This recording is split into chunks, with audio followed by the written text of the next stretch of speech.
Audit planning and field work. Audit procedures or audit programs. It is a process and techniques that auditor perform to obtain audit evidences and enable auditor to make conclusion on the audit objective and express opinion. Next is test of controls. Test of controls is an audit procedure to test the effectiveness of a control used by a client to prevent misstatements. There are 3 steps of test of control. First is re-perfomance, second is observations, and third is inspection.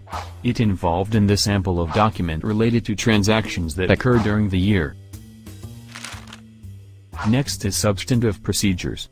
Substantive procedures is a procedure to detect the misstatement in the statement in order to reduce the detection risk. The procedure will be used if the tests reveal that the controls are weak or will make the audit cost increase. The purpose of the procedure is to detect the monetary misstatement in the transaction and can be as an evidence if there is materially misstatement or occurred. There are 3 types of substantive procedures. Firstly is analytical procedures. This procedure is a comparison of recorded amount to expectation developed by auditor.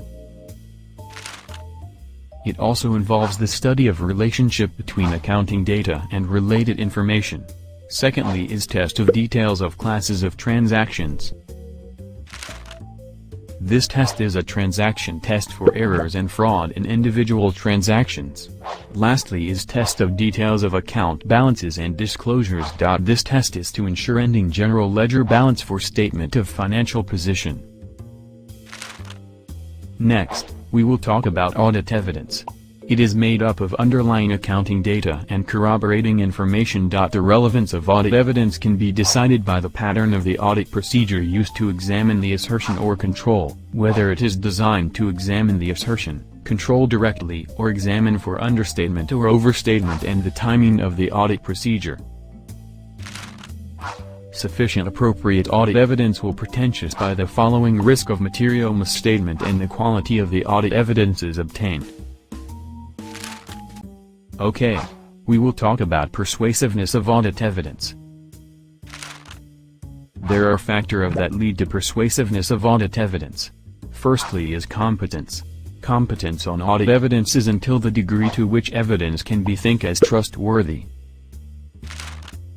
Secondly is sufficiency. Audit evidence must be more than enough to set up a sensible opinion.